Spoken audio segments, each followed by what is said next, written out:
വേനൽക്കാലമൊരു കാകൻ ദാഹിച്ചവശയായി പാറി നടന്നു. ഒരു തുള്ളി ജലം പോലും ലഭിക്കാതെ ആ പാവം പലദിക്കും തേടിയലഞ്ഞു. ഒരു വേനൽക്കാലമൊരു കാകൻ ദാഹിച്ചവശയായി പാറി നടന്നു. ഒരു തുള്ളി ജലം പോലും ലഭിക്കാതെ ആ പാവം പലദിക്കും തേടിയലഞ്ഞു.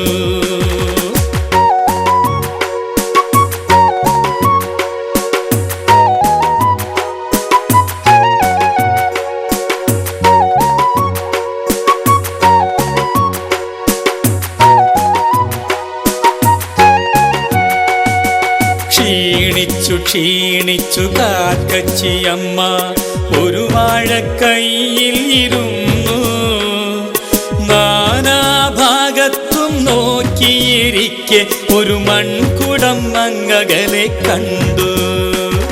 ക്ഷീണിച്ചു കാക്കച്ചിയമ്മ ഒരു വാഴക്കൈയിൽ ഇരുന്നു. നാനാഭാഗത്തും നോക്കിയിരിക്കെ ഒരു മൺകുടം അങ്ങകലെ കണ്ടു.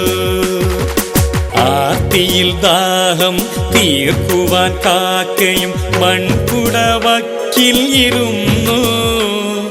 പലവട്ടം നോക്കിയ ദാഹജലത്തിൽ ചുണ്ടെത്തുവാൻ കഴിയാതെ നിൽപ്പൂ. ആർത്തിയിൽ ദാഹം തീർക്കുവാൻ കാക്കയും മൺകുടവക്കിൽ ഇരുന്നു.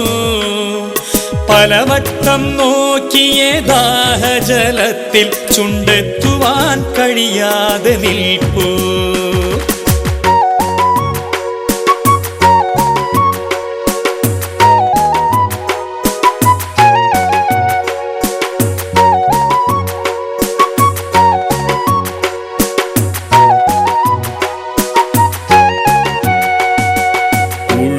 തെളിഞ്ഞിടും തന്ത്രവുമായി കാകൻ കല്ലുകൾ കൊത്തിയെടുത്തു.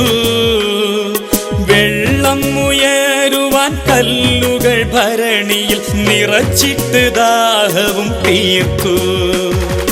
ഉള്ളിൽ തെളിഞ്ഞിടും തന്ത്രവുമായി കാകൻ കല്ലുകൾ കൊത്തിയെടുത്തു. വെള്ളം ഉയരുവാൻ കല്ലുകൾ ഭരണിയിൽ നിറച്ചിട്ട് ദാഹവും തീർത്തു.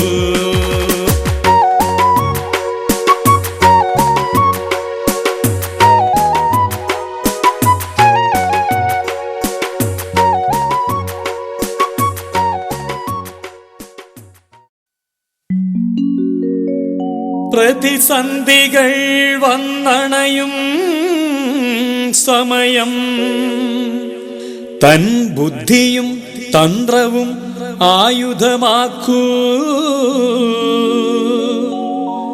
തരണം ചെയ്തിടാം എന്നോതി ആ കാകൻ എങ്ങോ പറന്നു പോ.